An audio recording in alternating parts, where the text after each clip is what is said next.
I am God. But don't worry, you are too. I'm going to read a passage from the book on the Taboo Against Knowing Who You Are by Alan Watts for you guys.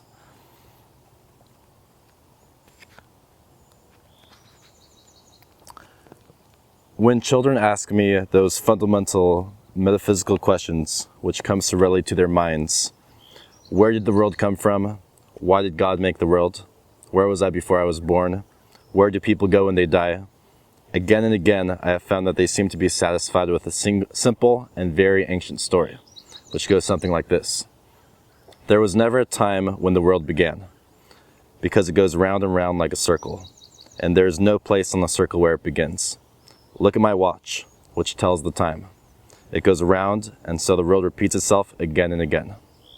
But just as the hour hand of the watch goes up to 12 and down to 6, so, too, there is day and night, waking and sleeping, living and dying, summer and winter.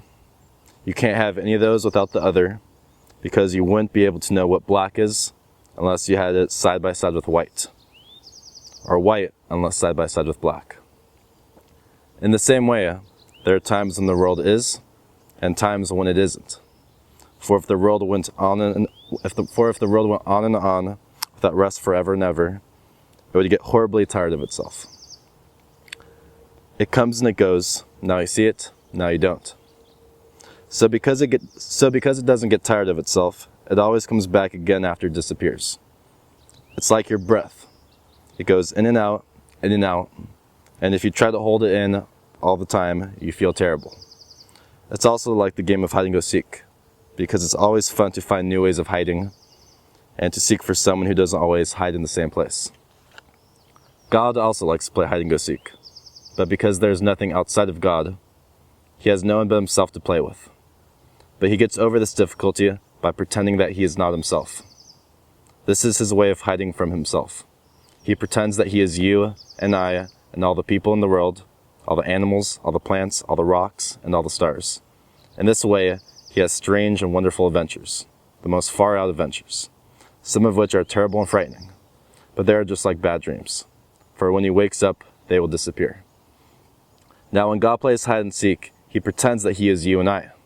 He does it so well that it takes him a long time to remember where and how he hid himself.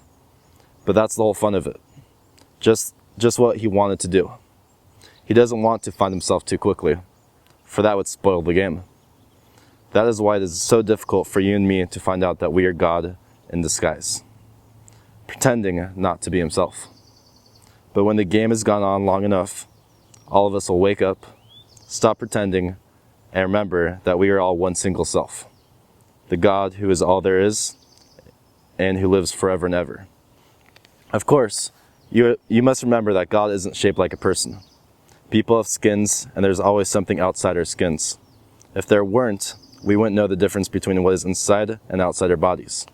But God has no skin and no shape because there isn't any outside to him.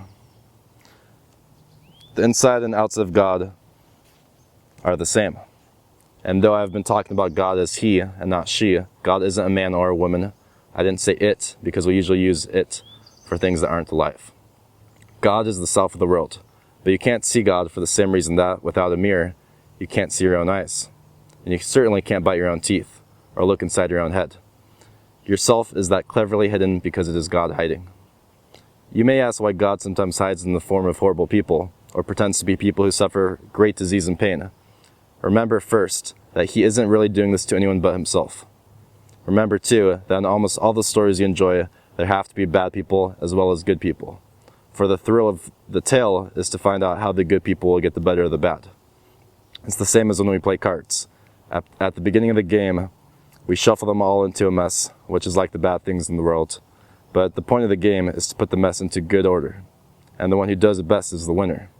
Then we shuffle the cards once more and play again, and so it goes with the world.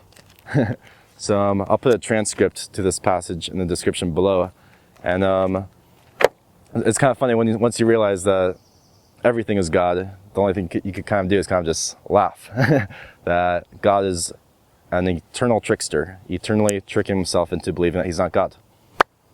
We're all God. I'm going to post YouTube annotation link to a really cool YouTube video by Alan Watts. I'll post a link in the description to this book. It's an awesome book, but I actually like Alan Watts' talks better than his books. So I'll put a link in the outro card to like a little short talk that I think is one of his like a little 3-minute of one of his best talks. See ya. I wonder what you would do if you had the power to dream at night any dream you wanted to dream. And you would, of course, be able to alter your time sense